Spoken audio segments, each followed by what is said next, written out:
Hello दोस्तों, कैसे हैं आप सब। दोस्तों, इससे पहले हम बात कर चुके थे, क्वेश्चन नंबर 50 तक बात कर चुके थे और टॉपिक चल रहा था राष्ट्रपति और घटना चक्र की। दोस्तों, ये सीरीज है और घटना चक्र की सीरीज में हम क्वेश्चन नंबर 50 तक बात कर चुके थे राष्ट्रपति में। और आज हम बात करेंगे क्वेश्चन नंबर 51 से बात करेंगे। तो क्वेश्चन नंबर 51 है, जब राष्ट्रपति मृत्यु, त्यागपत्र, पदच्युत या अन्य कारणों से अपने कर्तव्यों को निभा नहीं सकता है तो उपराष्ट्रपति को कितने समय तक राष्ट्रपति के रूप में कार्य करता है। उपराष्ट्रपति कितने समय तक राष्ट्रपति के रूप में कार्य करता है। तो राष्ट्रपति के रूप में मैक्सिमम 6 माह तक ही उपराष्ट्रपति कार्य कर सकता है, उसके बाद नया राष्ट्रपति आ जाता है। तो यहाँ पर ऑप्शन नंबर डी सही हो जाएगा, 6 माह के लिए ही राष्ट्रपति के रूप में उपराष्ट्रपति कार्य कर सकता है। नेक्स्ट क्वेश्चन, यदि मृत्यु, त्यागपत्र अथवा हटाए जाने की स्थिति में भारत के राष्ट्रपति का पद रिक्त हो जाए तो उस पद का कार्यभार कौन संभालेगा। उस पद का कार्यभार उपराष्ट्रपति संभालता है और कितने समय के लिए, 6 माह के लिए ही संभालता है। Option number C is the right answer. Question number 53 है, यदि भारत के राष्ट्रपति का पद रिक्त हो जाए और कोई उपराष्ट्रपति भी न हो तब निम्न में से कौन कार्यवाहक राष्ट्रपति के रूप में कार्य करेगा या कार्यवाहक राष्ट्रपति के रूप में होगा। तो कौन सा होगा। ऑप्शन नंबर यहाँ पर डी हो जाएगा, सर्वोच्च न्यायालय का मुख्य न्यायाधीश। Option number D is the right answer, सर्वोच्च न्यायालय का मुख्य न्यायाधीश। ठीक है, तो अगला क्वेश्चन है क्वेश्चन नंबर 54, यदि राष्ट्रपति एवं उपराष्ट्रपति का पद खाली हो जाए तो भारत के राष्ट्रपति के पद के रूप में कौन होता है। यदि राष्ट्रपति एवं उपराष्ट्रपति का पद खाली हो तो भारत के राष्ट्रपति के पद पर कौन होता है। अभी हम बात किए थे भारत का मुख्य न्यायाधीश। Option number B is the right answer. तो यहाँ पर सारे के सारे क्वेश्चन इंपॉर्टेंट है, सभी को ये क्वेश्चन टिक कर लेना है और इस क्वेश्चन को 1 से 2 बार आप जरूर रिवाइज कीजिए क्योंकि ये क्वेश्चन हमेशा आता है और आता रहेगा आने वाले टाइम में। और जितने भी एग्जाम है सारे के सारे एग्जाम में ये क्वेश्चन आते हैं। अगला क्वेश्चन है, यदि भारत में राष्ट्रपति एवं उपराष्ट्रपति का पद एक ही समय बिंदु पर खाली हो जाता है तो राष्ट्रपति का पद अस्थायी तौर पर निम्नांकित अधिकारी धारण करेगा। कौन धारण करेगा। सबको पता है, सर्वोच्च न्यायालय का मुख्य न्यायाधीश। Option number B is the right answer. तो ये क्वेश्चन आप समझ सकते हैं बहुत बार आया हुआ है, बहुत बार आ रहा है। तो ये सारे के सारे क्वेश्चन बहुत ही ज़्यादा इंपॉर्टेंट हैं। तो यहाँ पर सारे के सारे क्वेश्चन आपको बहुत ही अच्छे तरीके से पढ़ना है और उसको टिक करते हुए चलना है ताकि ये क्वेश्चन आपको दोबारा भूले ना, और 1 से 2 बार आप इसको रिवाइज जरूर कीजिए। ठीक है, अगला क्वेश्चन है, कथन है, अपने कार्यकाल के दौरान भारत के राष्ट्रपति के विरुद्ध किसी भी न्यायालय में मुकदमा नहीं चलाया जा सकता है। ये कथन है और कारण है, राष्ट्रपति का पद संविधान के ऊपर होता है। पहला तो कथन यहाँ पर गलत हो जाएगा और दूसरा कारण भी यहाँ पर गलत हो जाएगा। तो कथन और कारण यहाँ पर दोनों गलत हो जाएंगे। इस हिसाब से यहाँ पर कोई भी ऑप्शन मैच नहीं कर रहा है तो इस हिसाब से इसका ऑप्शन गलत हो जाएगा। ठीक है, तो यहाँ पर इसलिए इसको स्टार दे दिया गया है। कथन और कारण यहाँ पर दोनों गलत है दोस्तों, तो इस हिसाब से यहाँ पर कोई भी कथन सही नहीं होगा। अगला क्वेश्चन है, भारतीय संविधान के निम्नलिखित में से किस एक संशोधन द्वारा राष्ट्रपति को कोई भी मामला मंत्रिपरिषद द्वारा पुनर्विचार किए जाने के लिए वापस भेजने का अधिकार दिया गया है। वापस भेजने का अधिकार दिया गया है कौन से संविधान संशोधन। 44वां संविधान संशोधन द्वारा राष्ट्रपति को कोई भी मामला मंत्रिपरिषद द्वारा पुनर्विचार किए जाने के लिए वापस भेजने का अधिकार दिया गया है। 44वां संविधान संशोधन हुआ था तब। Option number D is the right answer. अगला क्वेश्चन है, राष्ट्रपति लोकसभा को कब भंग कर सकते हैं। लोकसभा को कब भंग कर सकते हैं। केंद्रीय मंत्रिमंडल की अनुशंसा पर। केंद्रीय मंत्रिमंडल की अनुशंसा पर लोकसभा को भंग कर सकते हैं। Option number C is the right answer. Next question, Bharat के राष्ट्रपति की अनुशंसा पर लोकसभा को भंग कर सकते हैं, किसकी अनुशंसा पर? मंत्रिपरिषद की अनुशंसा पर। Option number D is the right answer. Next question, Lok Sabha और राज्यसभा की संयुक्त बैठक किसके द्वारा आहूत की जाती है? Option number A the right answer, राष्ट्रपति के द्वारा आहूत की जाती है। 60 का option number A is the right answer. 61 है, अनुच्छेद 108 के अंतर्गत लोकसभा और राज्यसभा की संयुक्त बैठक आहूत की जाती है। लोकसभा और राज्यसभा की संयुक्त बैठक आहूत की जाती है किसके द्वारा? किसके द्वारा आहूत की जाती है? राष्ट्रपति के द्वारा। Option number A is the right answer. Question number 62 है, भारतीय संसद का संयुक्त अधिवेशन निम्नलिखित में से कौन एक बुला सकता है? क्वेश्चन फिर से आप देख लीजिए, भारतीय संसद का संयुक्त अधिवेशन निम्नलिखित में से कौन एक बुला सकता है? कौन बुला सकता है? राष्ट्रपति ही बुला सकता है। Option number A is the right answer. तो सारे के सारे क्वेश्चन यहाँ पर इंपॉर्टेंट है और इंपॉर्टेंट क्वेश्चन को आप सभी टिक कर लीजिए, क्योंकि ये आए हुए क्वेश्चन है और आ भी सकते हैं ये क्वेश्चन, इसलिए ये इंपॉर्टेंट है। नेक्स्ट क्वेश्चन, भारत के राष्ट्रपति से संबंधित निम्नलिखित कथनों में से कौन सा एक सही नहीं है? कौन सा एक सही नहीं है किसके संदर्भ में? भारत के राष्ट्रपति से संबंधित निम्नलिखित कथनों में से कौन सा एक सही नहीं है? आपको बताना है कौन सा एक सही नहीं है। ऑप्शन नंबर ए है, वह संसद का एक संघटक भाग है। ऑप्शन नंबर ए है, वह संसद का एक संघटक भाग है, ये सही है। और बी है, वह दोनों सदनों में चर्चा में भाग लेता है।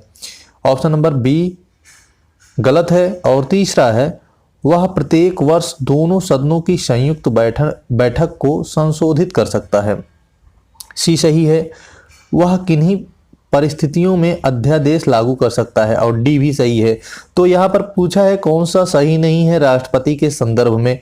Option number B is the right answer, वह दोनों सदनों में चर्चा में भाग लेता है, ये गलत हो जाएगा। नेक्स्ट क्वेश्चन, अब क्वेश्चन नंबर 64 है, कथन और कारण का क्वेश्चन है। तो कथन है राष्ट्रपति संसद का भाग है। कथन में दिया है राष्ट्रपति संसद का भाग है, और कारण दिया है संसद के दोनों सदनों द्वारा पारित विधेयक बिना राष्ट्रपति की स्वीकृति के कानून नहीं बन सकता है। कारण में दिया है संसद के दोनों सदनों द्वारा पारित विधेयक बिना राष्ट्रपति की स्वीकृति के कानून नहीं बना सकता है, बन सकता नहीं, कानून नहीं बना सकता है। तो यहाँ पर कथन और कारण दिया है, तो कथन क्या है? कथन है राष्ट्रपति संसद का भाग है, कथन यहाँ पर सही हो जाएगा। और कारण है संसद के दोनों सदनों द्वारा पारित विधेयक बिना राष्ट्रपति के स्वीकृत के कानून नहीं बना सकता है। तो कारण भी यहाँ पर सही हो जाएगा। और क्या कथन कारण की व्याख्या करता है? जी हाँ, कथन और कारण कथन की व्याख्या करता है। तो स्पष्टीकरण भी यहाँ पर करता है। तो यहाँ पर ऑप्शन नंबर ए हो जाएगा। ए और आर दोनों सही हैं, और आर ए की स्पष्टीकरण भी करता है। Option number A the right answer. Question number 65 है, एक विधेयक जो संसद में प्रस्तुत किया जाता है कौन सी क्रिया के बाद अधिनियम बन जाता है? एक विधेयक जो संसद में प्रस्तुत किया जाता है कौन सी क्रिया के बाद अधिनियम बन जाता है? कौन सी क्रिया के बाद अधिनियम बन जाता है? जब राष्ट्रपति अपनी सहमति दे देता है तब वह अधिनियम बन जाता है। ठीक है, तो ऑप्शन नंबर बी यहाँ पर सही हो जाएगा। B is the right answer. जब राष्ट्रपति अपनी सहमति दे देता है, स्वीकृति दे देता है, तब वह विधेयक एक अधिनियम बन जाता है। नेक्स्ट क्वेश्चन, भारत के राष्ट्रपति ने जिस एकमात्र मामले में अपने वीटो की शक्ति का प्रयोग किया था वह कौन सा वीटो पावर था? कौन सा मामला था जिसमें वह अपनी वीटो पावर की प्रयोग किया था? तो वह कौन सा वीटो था? वह भारतीय डाकघर विधेयक था। इसमें जो है भारत के राष्ट्रपति अपनी वीटो शक्ति का प्रयोग किया था। Option number C is the right answer.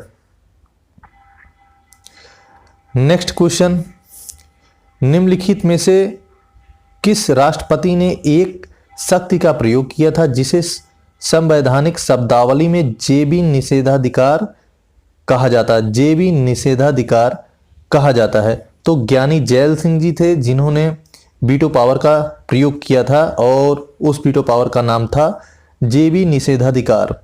तो option number see the right answer.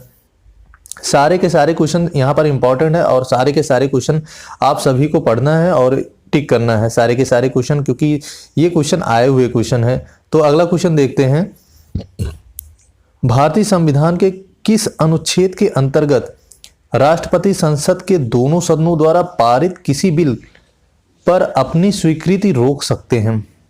एक बार क्वेश्चन फिर से मैं रिपीट कर रहा हूं, भारतीय संविधान के किस अनुच्छेद के अंतर्गत राष्ट्रपति संसद के दोनों सदनों द्वारा पारित किसी बिल पर अपनी स्वीकृति रोक सकते हैं? कौन से आर्टिकल के द्वारा? आर्टिकल 111 111 अनुच्छेद 111 के तहत दोनों सदनों द्वारा पारित किसी भी बिल पर अपनी स्वीकृति रोक सकता है। Option number D is the right answer.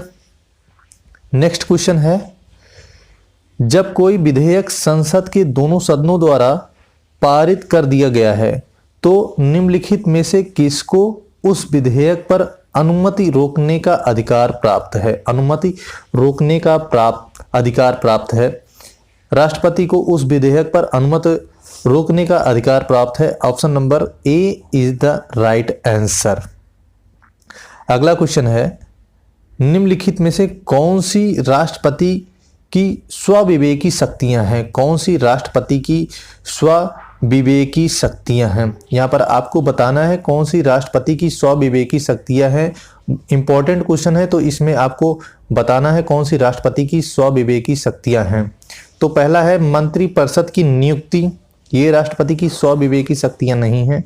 और दूसरा है विधेयक को आपत्तियों सहित वापस भेजना। दूसरा है विधेयक को आपत्तियों सहित वापस भेजना, ये राष्ट्रपति की स्वविवेकी शक्तियां हैं। और तीसरा है विधेयक को रोक कर रखना, ये भी राष्ट्रपति की स्वविवेकी शक्तियां हैं। और चौथा है क्षमादान प्राप्त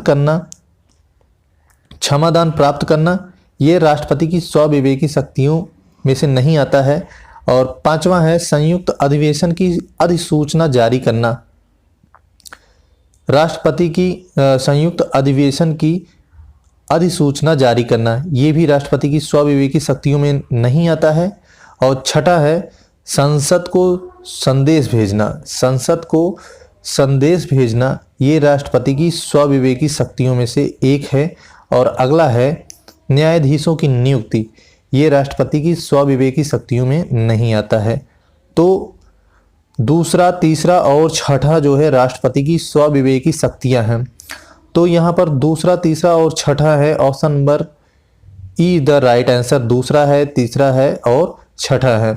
option number E is the right answer. अगला क्वेश्चन है, निम्न में से किस विषय पर राष्ट्रपति के लिए मंत्रिपरिषद से सलाह लेना आवश्यक नहीं है? कौन से विषय पर राष्ट्रपति के लिए मंत्रिपरिषद से सलाह लेना आवश्यक नहीं है? विधेयकों पर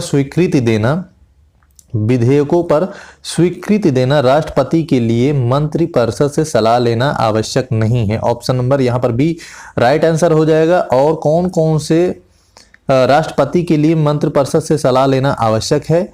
यहाँ पर राजदूतों की नियुक्ति, राज्यपाल द्वारा प्रेषित विधेयकों पर स्वीकृति, और लोकसभा भंग करना, और संविधान संशोधन विधेयक पर स्वीकृति देना।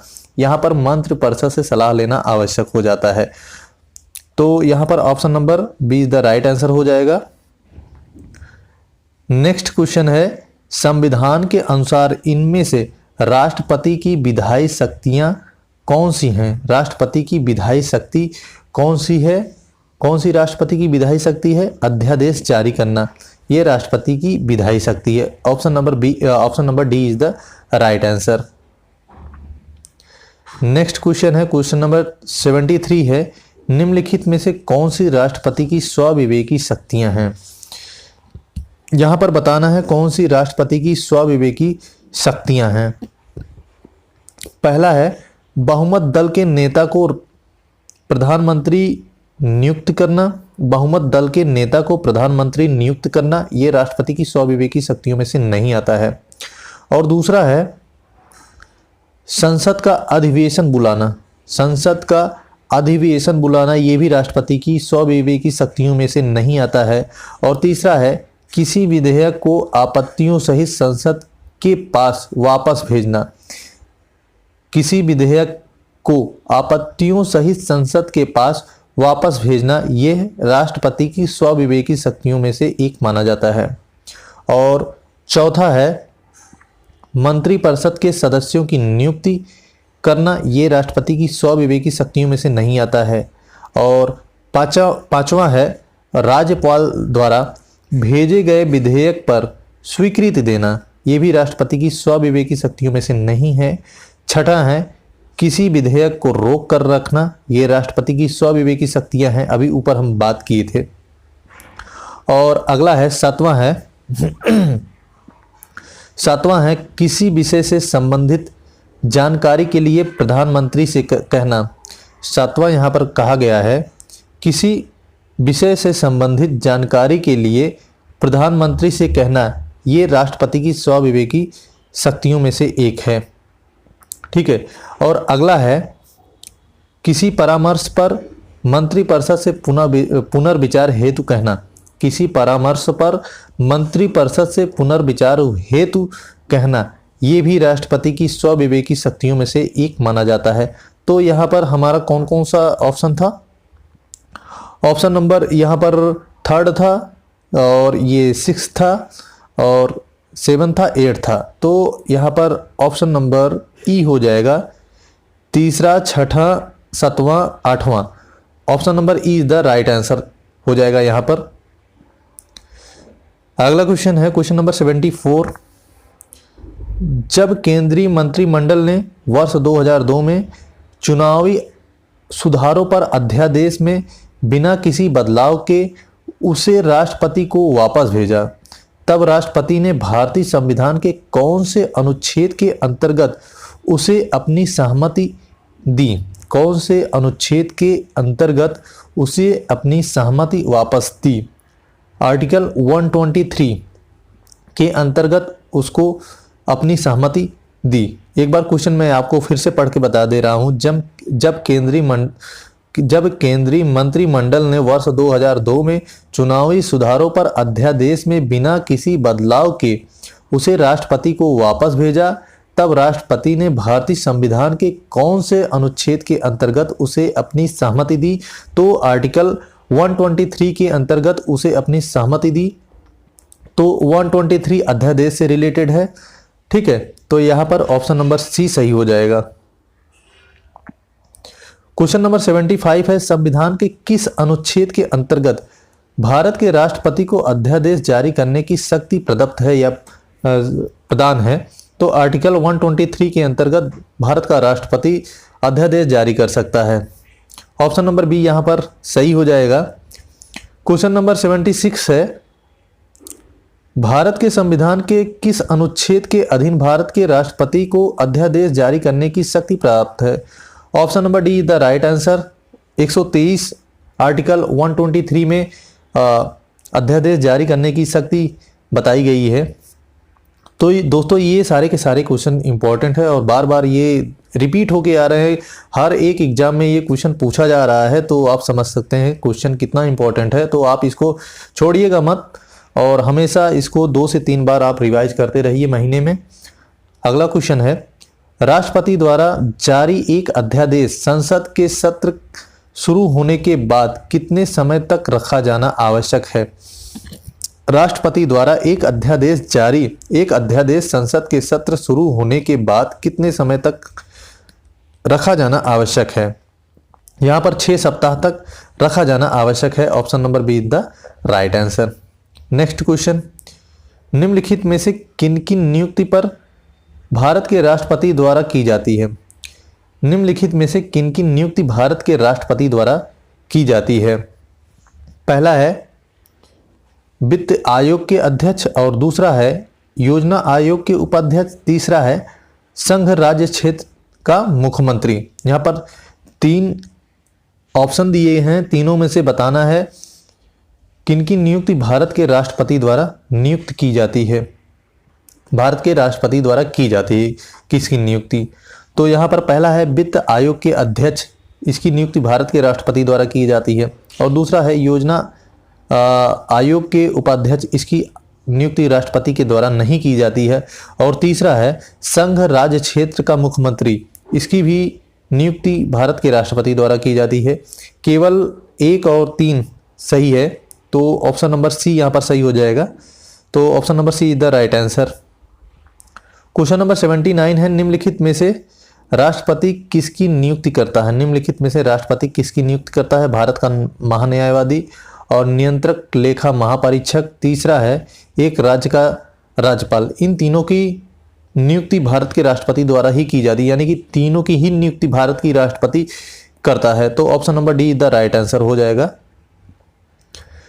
नेक्स्ट क्वेश्चन है, निम्न में से भारत का राष्ट्रपति किनकी नियुक्ति नहीं करता है?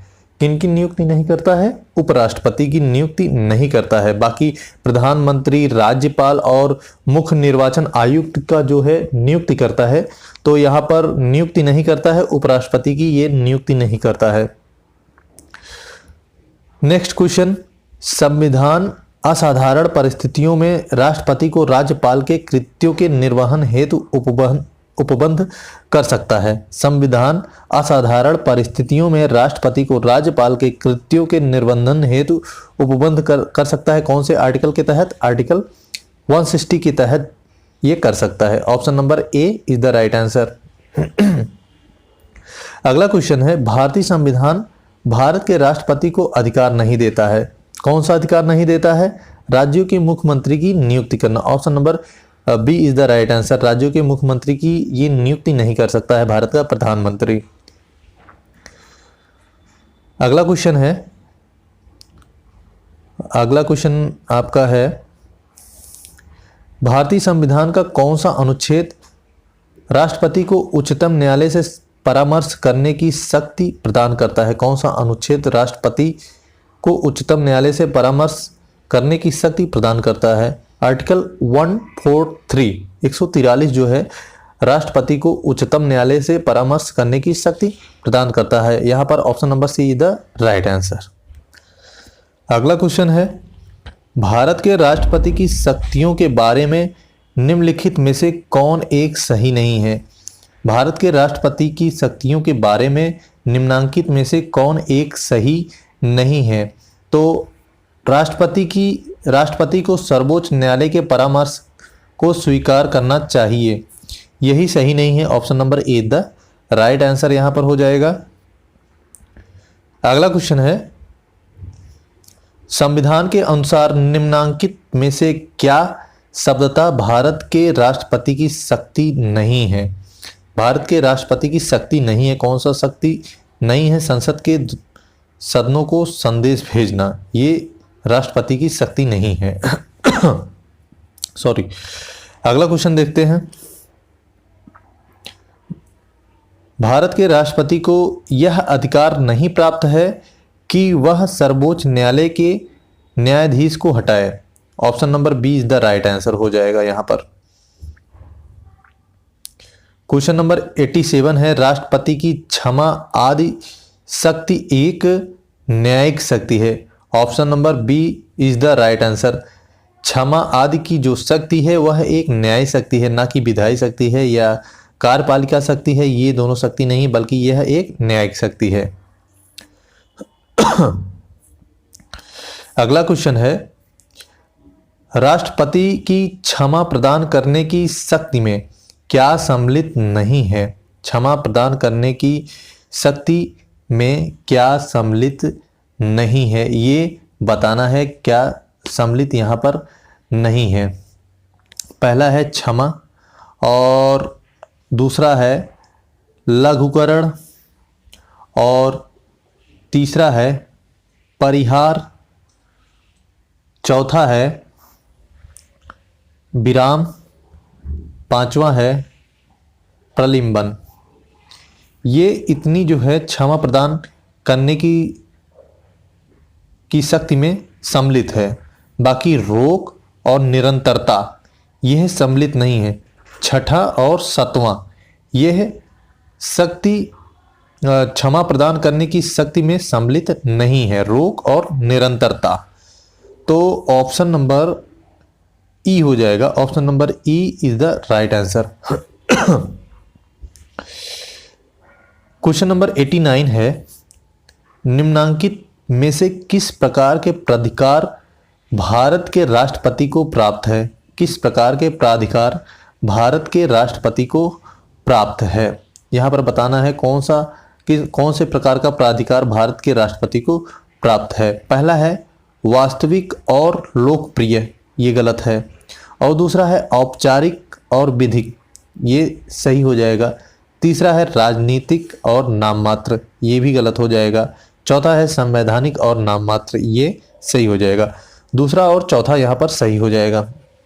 तो यहाँ पर दूसरा चौथा कौन सा है? D. Option number D is the right answer. अगला क्वेश्चन है, भारतीय संविधान के अनुसार भारत के राष्ट्रपति का यह कर्तव्य है कि वे निम्नलिखित में से किसको संसद के पटल पर रखवाएं। पहला है संघ वित्त आयोग की सिफारिशों को, संघ वित्त आयोग के सिफारिशों को, ये सही हो जाएगा। और दूसरा है लोक लेखा समिति के प्रतिवेदन को, लोक लेखा समिति के प्रतिवेदन को, दूसरा गलत हो जाएगा। तीसरा है नियंत्रक महालेखा परीक्षक के प्रतिवेदन को, नियंत्रक महालेखा परीक्षक के प्रतिवेदन को, ये भी सही है। और चौथा है राष्ट्रीय अनुसूचित जाति आयोग के प्रतिवेदन को, ये भी सही हो जाएगा। पहला, तीसरा और चौथा यहाँ पर सही हो जाएगा। तो option number C is the right answer. अगला क्वेश्चन है, क्वेश्चन नंबर 91 है, निम्न में से कौन सा संवैधानिक विशेषाधिकार राष्ट्रपति का नहीं है? संवैधानिक विशेषाधिकार राष्ट्रपति का नहीं है। वित्तीय बिल को पुनर्विचार हेतु वापस लौटाना, ये राष्ट्रपति की विशेषाधिकार, संवैधानिक विशेषाधिकार नहीं है। अगला क्वेश्चन है, निम्नलिखित में से किसी भौगोलिक क्षेत्र को अनुसूचित घोषित करने का संवैधानिक अधिकार किसको प्राप्त है? राष्ट्रपति को प्राप्त है। ऑप्शन नंबर डी यहाँ पर सही हो जाएगा। अगला क्वेश्चन है, संसद के लिए राष्ट्रपति का अभिभाषण कौन तैयार करता है? संसद के लिए राष्ट्रपति का अभिभाषण कौन तैयार करता है? दोस्तों इंपॉर्टेंट क्वेश्चन है। केंद्रीय मंत्रिमंडल जो है राष्ट्रपति का अभिभाषण तैयार करता है संसद के लिए। ऑप्शन नंबर यहाँ पर डी सही हो जाएगा। क्वेश्चन नंबर अगला है, भारत के प्रथम राष्ट्रपति राजेंद्र प्रसाद किस राज्य से थे? कौन से राज्य से थे? सभी को पता है, बिहार से थे। ऑप्शन नंबर ए यहाँ पर सही हो जाएगा। अगला क्वेश्चन है, यहाँ पर स्वतंत्र भारत के प्रथम राष्ट्रपति कौन थे? कहाँ से थे? बिहार से थे। ठीक है, ऑप्शन नंबर सी यहाँ पर सही हो जाएगा। और क्वेश्चन नंबर 96 है, दो अवधि के लिए भारत के राष्ट्रपति कौन थे? दो अवधि के लिए भारत के राष्ट्रपति कौन थे? डॉक्टर राजेंद्र प्रसाद। दो अवधि के लिए भारत के राष्ट्रपति, 2 बार यहाँ पर बने थे भारत के राष्ट्रपति doctor Rajendra Prasad. Question number 97 है, भारत के चौथे राष्ट्रपति कौन थे? भारत के चौथे राष्ट्रपति कौन थे? डॉक्टर वीवी गिरी। श्री वीवी गिरी भारत के चौथे राष्ट्रपति थे। ठीक है। क्वेश्चन नंबर 98 है, सर्वसम्मति से निर्वाचित भारत के राष्ट्रपति थे। सर्वसम्मति से निर्वाचित भारत के राष्ट्रपति थे एन संजीव रेड्डी। एन संजीव रेड्डी जो है, इनको पूरा जो है सहमति से जो है इनको राष्ट्रपति बनाया गया था। तो यहाँ पर ऑप्शन नंबर सी सही हो जाएगा। अगला क्वेश्चन है, क्वेश्चन नंबर 99 है। 99 में पूछा गया है, भारतीय राष्ट्रपति के सर्वसम्मति से चुने जाने का अभी तक एकमात्र उदाहरण है। कौन है? Neelam Sanjiva Reddy. Option number D is the right answer. यहाँ पर दोस्तों क्वेश्चन नंबर 100 है, मिलान करने के लिए है और आपको मिलान करना है, बताना है कौन सा सही है कौन सा गलत है। पहला है फखरुद्दीन अली अहमद, ये कौन से सत्र में ये राष्ट्रपति बने थे? तो दोस्तों ये 1974 से 1977 तक ये राष्ट्रपति बने थे। ए का दूसरा हो जाएगा।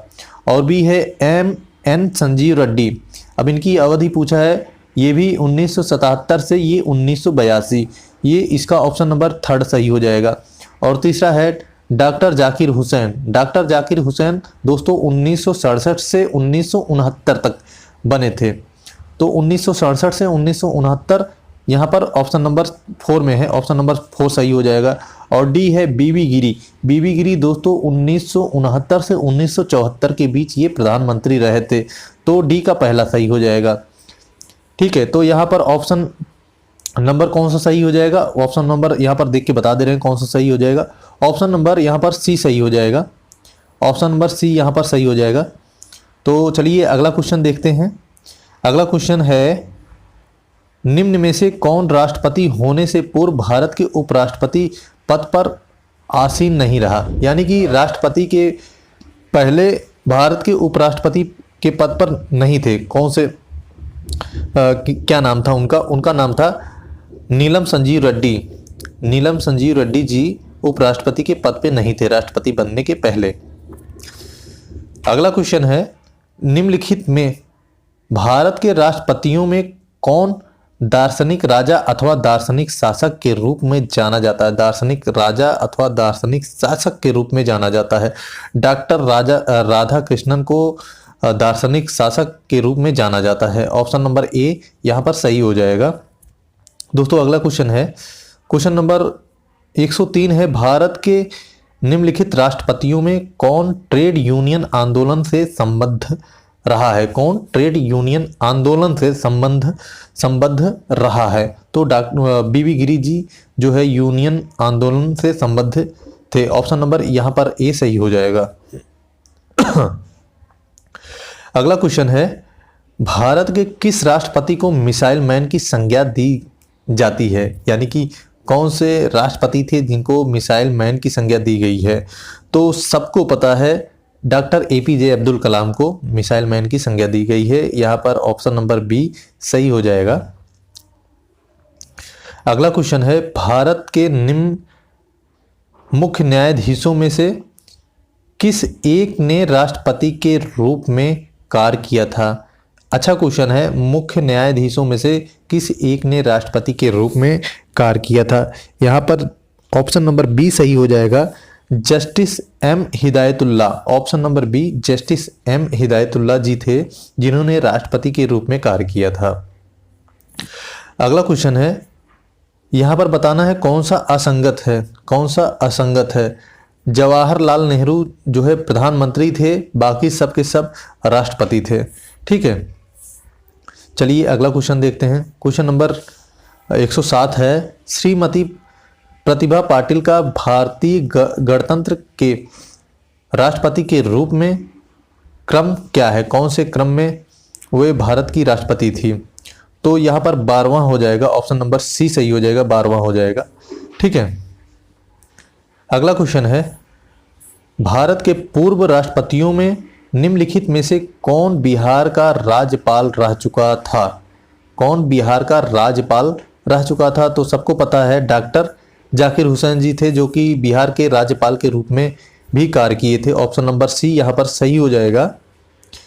अगला क्वेश्चन है, क्वेश्चन नंबर 109 है, निम्न में से कौन से राष्ट्रपति सर्वोच्च न्यायालय में उपस्थित हुए थे जब सर्वोच्च न्यायालय राष्ट्रपति के निर्वाचन विवाद की सुनवाई कर रहा था? तो कौन उपस्थित हुए थे? बीबी गिरी जी थे। ऑप्शन नंबर सेकंड हो जाएगा, बीबी गिरी। अगला क्वेश्चन है, क्वेश्चन नंबर 110 है, निम्नलिखित कथनों में से कौन सा कथन सही नहीं है? यहाँ पर बताना है निम्नलिखित कथनों में से कौन सा कथन सही नहीं है। पहला है, संविधान संशोधन विधेयक संसद के दोनों सदनों द्वारा अलग अलग विशेष बहुमत से पारित होना चाहिए, ये ऑप्शन सही हो जाएगा। दूसरा है सर्वोच्च न्यायालय में संविधान संबंधी मामलों की सुनवाई कम से कम 5 न्यायाधीशों द्वारा की जाती है, बी भी सही है। और तीसरा है प्रेस की स्वतंत्रता, मूलाधिकार, वाक स्वतंत्र और अभिव्यक्ति स्वतंत्र में सम्मिलित है, ये भी सही है। और अगला अगला क्या है, जाकिर हुसैन भारत के प्रथम उपराष्ट्रपति थे, ये गलत हो जाएगा। ऑप्शन नंबर डी यहाँ पर गलत हो जाएगा। यहाँ पर उपराष्ट्रपति की बात कर रहा है, तो उपराष्ट्रपति जाकिर हुसैन नहीं थे, डॉक्टर एस राधाकृष्णन थे उपराष्ट्रपति। ठीक है, तो यहाँ पर ऑप्शन नंबर डी सही हो जाएगा। चलिए, ये आज का लास्ट क्वेश्चन है। राष्ट्रपति भवन को डिजाइन किया गया था, राष्ट्रपति भवन को डिजाइन किया गया था किसके द्वारा? एडविन ल्यूटियंस द्वारा। ठीक है, एडविन ल्यूटियंस द्वारा जो है भारत के राष्ट्रपति भवन को डिजाइन किया गया था। ऑप्शन नंबर सी यहाँ पर सही हो जाएगा। तो दोस्तों, ये थोड़ा लंबा टॉपिक था और कल हम स्टार्ट करेंगे उपराष्ट्रपति। ठीक है, तो राष्ट्रपति आप जो है तैयार कर लीजिए और फिर से एक बार आप इसको रिवाइज कर लीजिए। ठीक है, क्योंकि ये बहुत ही इंपॉर्टेंट क्वेश्चन था यहाँ पर और ये क्वेश्चन हमेशा आता रहता है। तो उपराष्ट्रपति हम कल से स्टार्ट करेंगे। तो दोस्तों, मिलते हैं अगले वीडियो में, तब तक के लिए धन्यवाद और जय हिंद।